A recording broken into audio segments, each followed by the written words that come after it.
This is Dr. Rob Harter with the Nonprofit Leadership Podcast, Making Your World Better. What does it take to be an effective nonprofit leader today?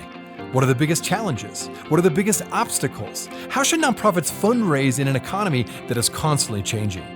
All of these reasons combined led me to start this show. And it's my hope that through this series, people can learn not only what it takes to be an effective nonprofit organization, but to hear from effective leaders who are successfully making a positive impact in their communities. We hope you enjoy the show, as together we hear how they are making their world better. Hello, everybody, and welcome to the Nonprofit Leadership Podcast. I'm Rob Harter, your host. Thanks so much for tuning in. So today, we're going to talk about a different perspective when it comes to fundraising. My guest today is going to talk about fundraising in this way. She sees fundraising as an opportunity to be a bridge builder. And here's what she means by that. She, in her work as a chief development officer, realized that in the group of donors that she works with, she's got a lot of young folks that really are excited and ready to volunteer and really like to promote their particular organization on social media. They've got all this energy, yet they don't have a lot of resources to actually give to donate to the organization. Then she's got another group that has lots of resources, lots of experience, lots of years investing in this organization, but they don't necessarily know each other. So she's actually sought in her role to be a bridge builder between generations, essentially, of donors, to connect them together, because really they can learn from each other, number one, and a lot of nonprofits, right, they kind of demarcate their donors and they don't often bring them together. And so she found that was one of her secrets of how she's grown a great base of support, is by trying to bring these donor groups together, knowing that they're both committed to the mission of the organization she works at. So I thought that was a really fascinating take on how to approach fundraising. My guest today is Jill Vorndran, and she's the Chief Development Officer for the Covenant House International. So not only will we talk about the power of fundraising to be a bridge builder, but we're going to talk about a lot of questions about fundraising in general. Now, here we are in the fourth quarter of the year. This is go time, right, for raising lots of money for your organization. This is what people tend to give. The majority of your budget probably is in this fourth quarter. And so we're going to talk about how to deal with when donating is complicated. What happens when donors don't give, or they don't return to give the next year? How do you deal with donor retention? How do you build trust in donors so they'll keep giving to your organization? All these things and more will be discussed with my guest again, Jill Vorndran from the Covenant House. It's a fascinating conversation. Hey, it's always good to have you here. Thanks for tuning in. Now on to the show.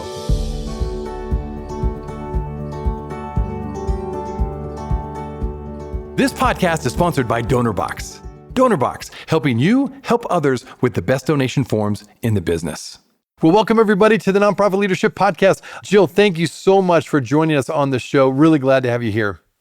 Oh, I'm so glad to be here, Rob. Thank you for having me. You bet. Well, we've talked a lot on my show recently, particularly in the months of August and September, about fundraising. And now it's time, it really is. We're actually in the fourth quarter, and we need to talk through, just giving in general, fundraising development, because this is your area of expertise. You've done this for a long time at the Covenant House.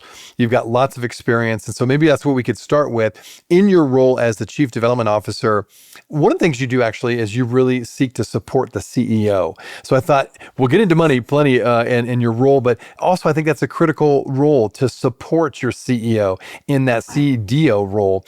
Tell us, for my listeners who are in roles of leadership as well, what advice would you give them as to how best they can support their CEOs, not just with fundraising and leading fundraising teams, but just in general as well? Thanks so much for that. I'm so glad we're starting there, because it's such a huge part of the role. I think boards charge chief executive officers with spending at least half of their time fundraising, but so many of them have grown up through different parts of our work and may not know exactly how to effectuate that. And that's our job. That's not their job, is to figure that out. And so when I am working with the site CDOs for Covenant House, or when I'm looking at my own chief executive officer who happens to be an excellent fundraiser, I really look at it in two different ways. One is their own role as a frontline fundraiser. And then the second is, how can I make it the most effective and efficient for them to be leading a development team, for them to be getting the best out of me and getting the best out of my team. So looking at the first part, I think it really comes down to to three things. One is working really hard to position them in the rooms and the spaces where they can effectuate the new donor acquisition that other people in the organization can't. So when anybody else can do it, I'm not putting the CEO in that room because they have bigger and better things to do. But when they are the one who is going to bring the most new people into our mission, I'm always encouraging them to be the one to do so. And so I think that is one of the highest and best uses of their time, is into those rooms where they're going to be the ones who inspire new people to figure out their way to support our mission. And then, of course, all of this is going to come with preparing them to do so, helping them know who the audience is, giving them the talking points of what this audience maybe is going to engage with the most, and then figuring out the call to action that's going to be the mechanism for them to actually not just be inspired and leave, but be inspired and join. So I think that's one, is the new supporter acquisition and pushing them into those rooms and finding the best ones for them. The second is, of course, going to be preparing them for the cultivation and solicitation. So whether they are going to be the ones who are getting us close to the finish line, or whether they're participating with the relationship manager, the major gift officer, to be the closer, it is giving them the least amount of information that they need to do the most amount of impact. So I'm not a believer in 8-page memos and hour-and-a-half meetings in preparation for these conversations, but really boiling down the information that's most important to be able to position them to represent themselves and our mission the best. And if it comes down to it and they only have 20 minutes to give me to prepare for a solicitation, it's what are those 3 sentences that bridge from conversation to the actual ask. And then lastly, of course, in the frontline fundraising realm, it's the stewardship. It is making sure that every week they have a list of who they're calling and emailing, what the person did for us, and why they're impactful to our mission. And that, honestly, if I'm going to pick one, is going to be the one where I would focus their time and attention most often, because it's where I think we get the most feedback as fundraisers that we don't do a good job. Is, yep, you can get people in the room, you can cultivate them, you can ask them for money, but where we get the most donor complaints and the most donor fall off is when that follow-up doesn't happen. But when they can get a call from the chief executive officer, the executive director, that there is something that specifically happened because of that gift, that I think is what has the most impact to the continuity of fundraising. The second piece of where I think a chief development officer can position the CEO for success is helping them to know how to best hold you accountable and support you. And for me, what that has really looked like over these years is, one, the CEO always going to bat for the development team, but having the ammunition to be able to do so. When the board is looking to say, we need to meet budgets, so maybe we divest from new donor acquisition, it's empowering the CEO with the data to show maybe that'll be good this year, but what's going to happen in 2 years from now or in 10 years from now to our mission if we make this decision today. And so empowering them to go to bat for us and ensure that we have the resources that we need to do our work. But then second, helping to build in that mutual accountability where they're managing us not on anecdote, but managing us on actual data, and identifying in collaboration with them what are the key performance indicators that we mutually agree, along with our board, along with my peers, are indicative of whether we're being successful or not, and then routinely giving them that information so that they don't have to conjure up the information that they need or they think they need to know if we're being successful, but instead have the actual data that we've agreed upon. So instead of it being, hey, I bumped into a major gift officer in the hall and he said he had an excellent meeting, good job. Right. Really looking at the holistic picture of what we've agreed upon together so that there is that mutual accountability of how we're progressing, as a team, and whether we're meeting the goals that we decided upon together. Well, one of the ways you talk about fundraising, I think, is really interesting. You have this phrase, you say that the power of fundraising is to be a bridge builder. And I thought that was a really intriguing way to look at fundraising. I think for a lot of fundraisers and people in nonprofit circles, they're a little bit afraid of fundraising sometimes, even if that's your job. You feel like, oh, someone may not want to give, or you're putting pressure on people to give, whatever the feelings are. Maybe it's an imposter syndrome of feeling into a development role, but you really see it as a bridge builder. You almost turn that around into very much a positive outlook. And particularly then I put that in the context, I think sadly we are in a very divisive time. Tell me about how that works for you. Like, how do you view fundraising? How do you go about doing that in everyday life of using fundraising as a bridge builder? The first three things you mentioned, like those were my life in the beginning of my fundraising All journey. right. I Well, I should have had imposter syndrome. I don't think I did. I didn't know enough to, but I should have. And Okay. if I were going into it now with that knowledge, I certainly would. I certainly believed it was the necessary evil of the work and not part of the intrinsic value of the work itself.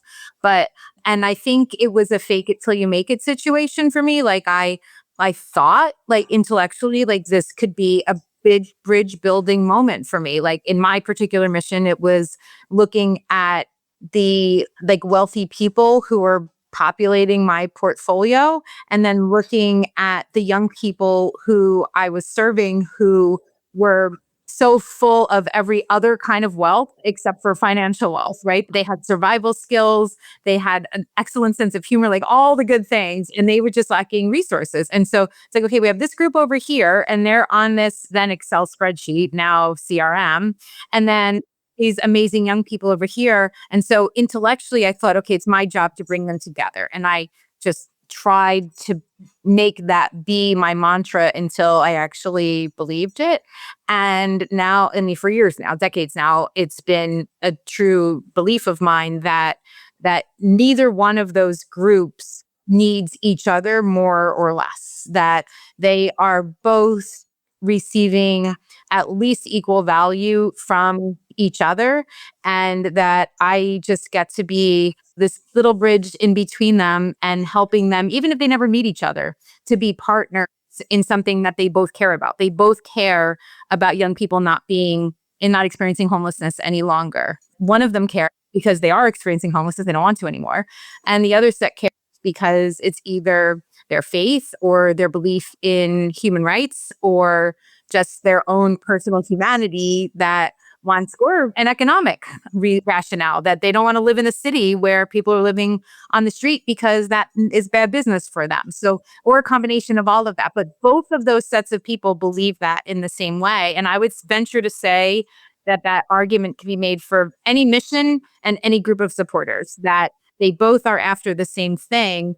And what we get to do as fundraisers is just bring them together in some way that they never would have bumped into each other, to be co-creators of that solution. And I've been saying to my staff for the past, gosh, I don't know how many years now, that when we're living in this space where, I know the donor bases in which I work are quite divided, right? Like I don't know who people voted for. I don't know what their beliefs are. I don't know why they voted for whom they voted, but I know that they care about the mission that I care about. And so that's all we talk about. Like we don't talk about anything other than that. And I feel like I'm saved by the fact that I'm not working at like a bank or an insurance company right now, because like I wouldn't know what to do with the energy that I have to make sure that our world isn't as divided as it is. But I get to work in a place where my little piece of that puzzle is talking to people who may not otherwise have anything in common. Like if they were on social media, they might be arguing with each other behind their names and their screens and their keyboards. But when they're in an event together or they're in a board meeting together, all they're talking about is solving the same problem, which I think is just like this super powerful thing that we get to do, that I have tried to adopt the practice of not taking for granted every day. So let's talk about retention and recruitment for that matter. I found that retention and recruitment are really two sides of the same coin. I understand you've been really good at both recruiting and retaining good talent and good people at your organization there. Let's talk about that because this is a huge issue. I've had lots of people on the show talk about the difficulties now of retention, let alone recruiting in the social impact sphere specifically.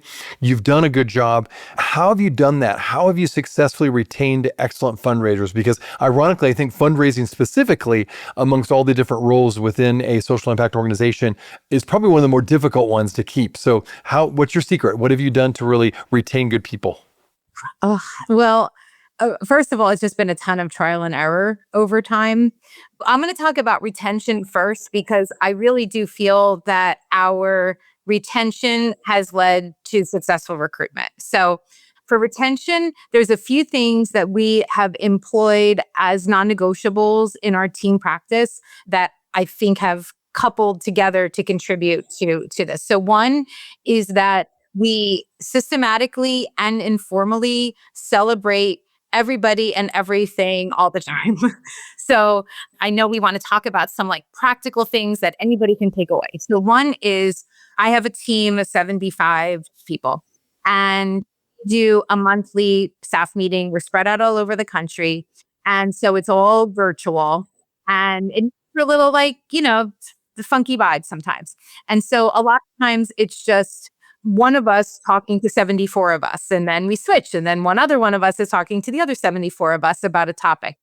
Every December, in celebration of the end of our year, in celebration of the time when, people are expressing thanks and doing reflection and feeling connected to each other, we take that meeting and every single person is celebrated specifically and authentically by one other person, usually their supervisor, sometimes their team lead, in front of everybody else. And so we even prescriptive that we give all of the presenters a word count so that some people don't feel better than other people do because one person got 2 minutes worth of celebration and the other one got 30 seconds. And so we do very, very specific and authentic celebrations in that formal way. We use Asana as our project management, and we have a form that anybody can fill out to celebrate, appreciate, or lift up somebody else on the team or a group of people on the team. And so I receive those forms and then I like those submissions and I assign them out, whether it's I do it, our board chair, our CEO, a young person who we serve. And it's things as big as we raised more from our peer-to-peer event this year than we ever did before. And here's all the people who contributed that, to things that are more behind the scenes, like we effectuated a successful CRM conversion for one of our Covenant House sites, right? So all the things that seem a little bit more behind the scenes, and we specifically and authentically and deliberately celebrate them. And then we take a lot of time to celebrate our collective big wins together.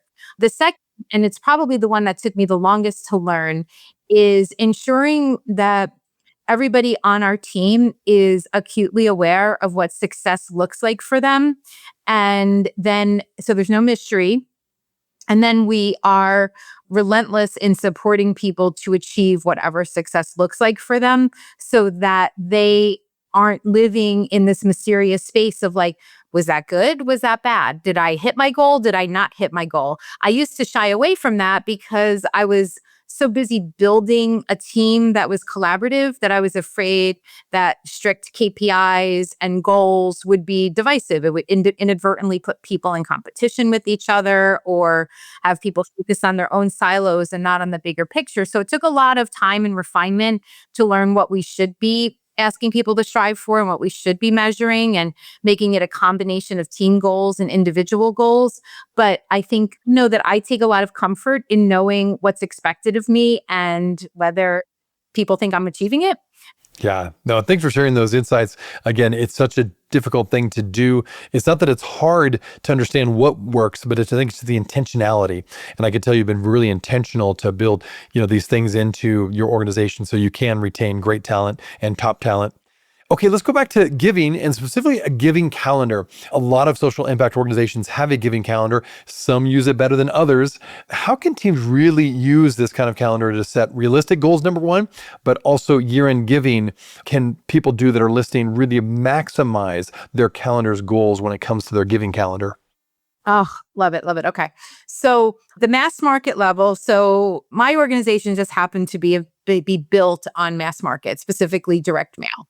And so for 50 something years there, I inherited the beautiful science of a calendar that had long been tested and a culture that had long been driven by pilots to see what the best cadence and what the best messaging and what the best timing is of the cultivation and solicitation information was that we're sending out. And so I think it's having that, adhering to it, and then consistently, constantly building into your practice a relook at it to ensure that one, it's actually working, that your activity isn't confused for productivity, because those are obviously two very different things that can often run counter to each other.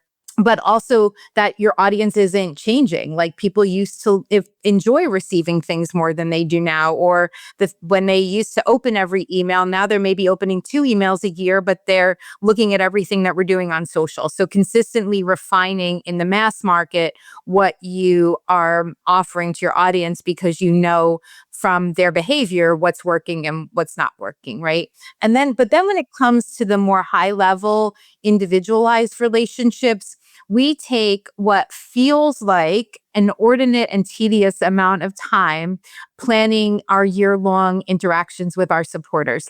When I look back at like my practices, I have so many things like, oh my God, how did I do that? What the biggest one of those, and I know anybody who's fundraised will identify with this, is the last time I talked to this person is when I thanked them for last year's gift, right? Like, doesn't that it's like, oh, like, it's like, yep, that's the pit in your stomach is when that cycle goes by and you realize that that was the last encounter that you had with the person, was the last time you asked them for money.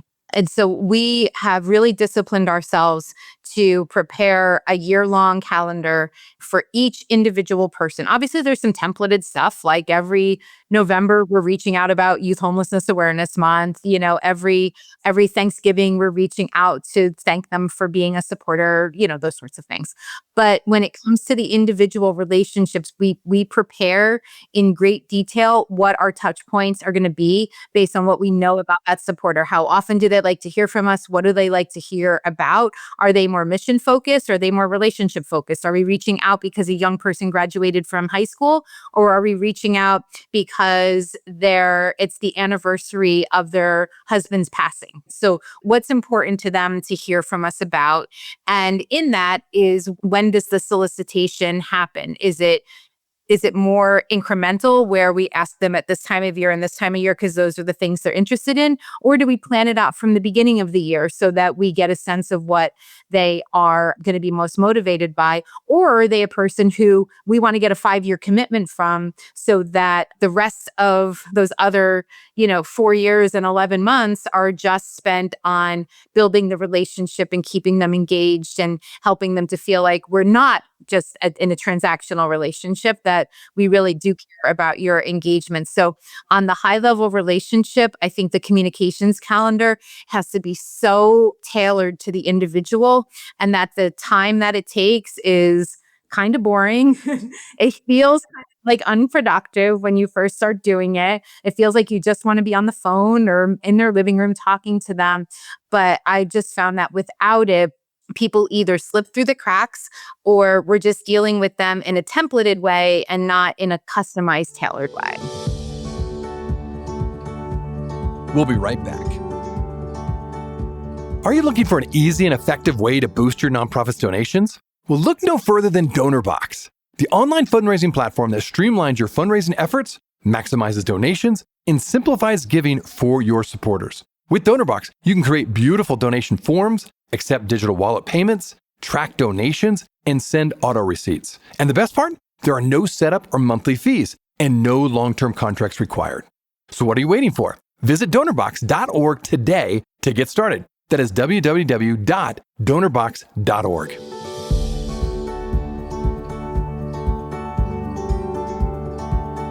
Okay, well, there's no doubt that when it comes to donations and people giving, then you want to make it as simple as possible, right? You don't want any complication when it comes to donating. If it gets complicated, people actually stop giving. They've studied this.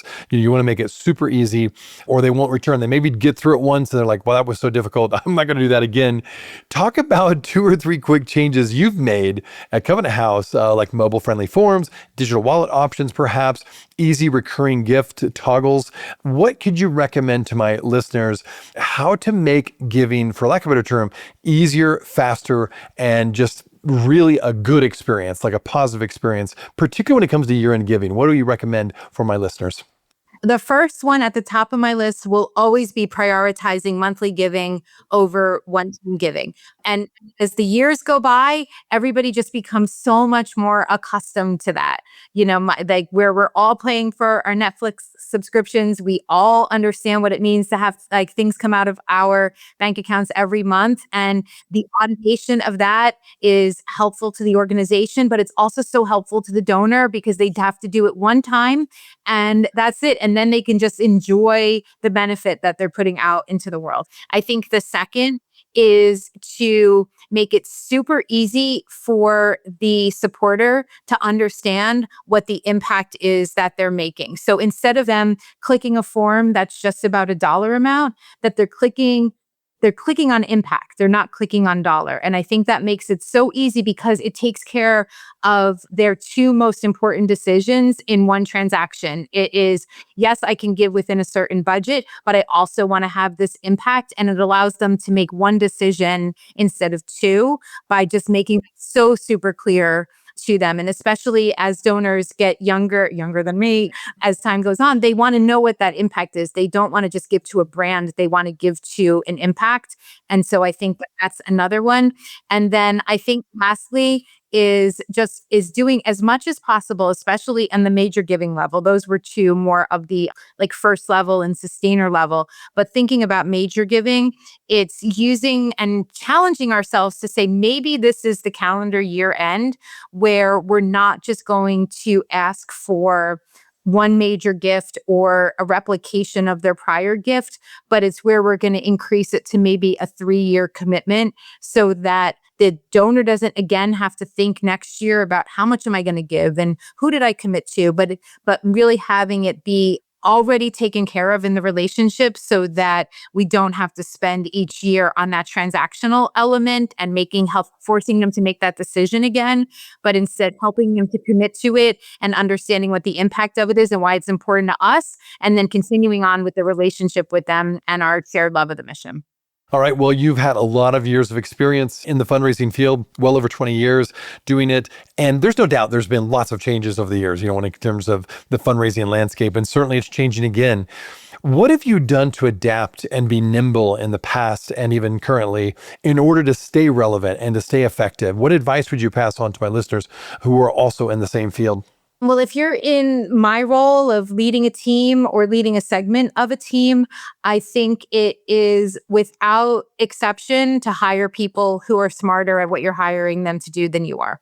And that has been, I could say, if there's one secret to the success that my team has experienced, it's that I learned that there are people who are smarter than me at everything, and to find them and to hire them into the roles because they're the ones who bring the experience from other organizations and from their own education and study. And they are keeping pulse on what's going on in the world. And perhaps they've developed a deeper understanding of their subject matter than I have. And I mean, gosh, hopefully they have. And so I think that is one that will always be true, is to just hire people who are smarter than you are all the time, without exception.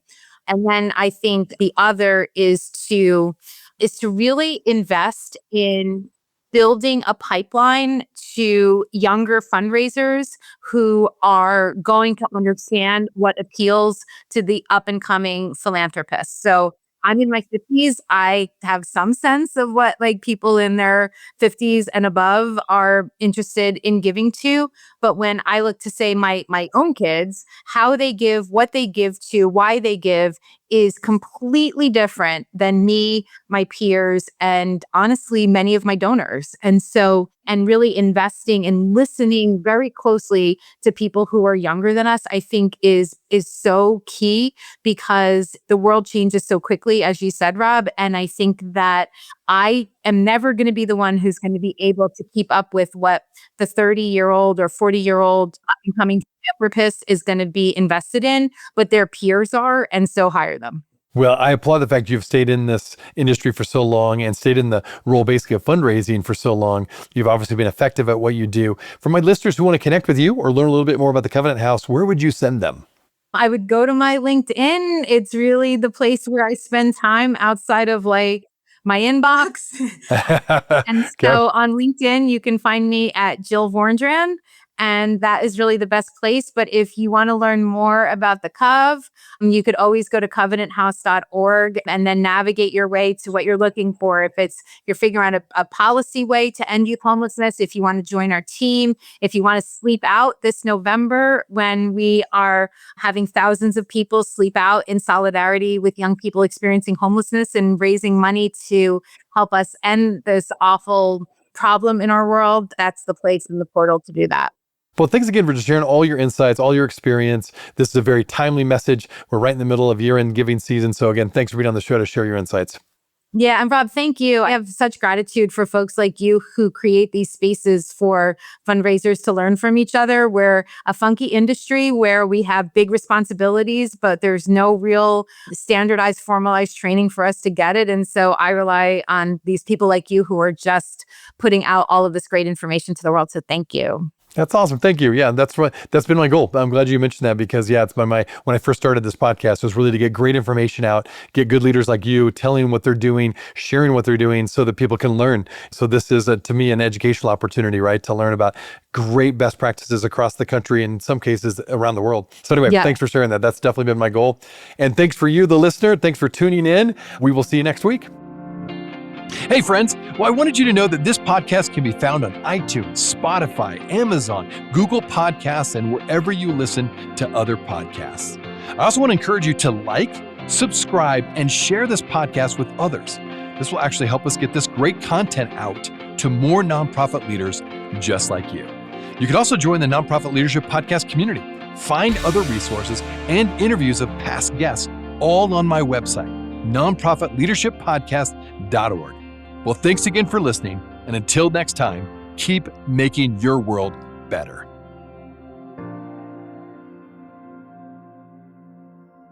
This podcast is sponsored by DonorBox. DonorBox, helping you help others with the best donation forms in the business.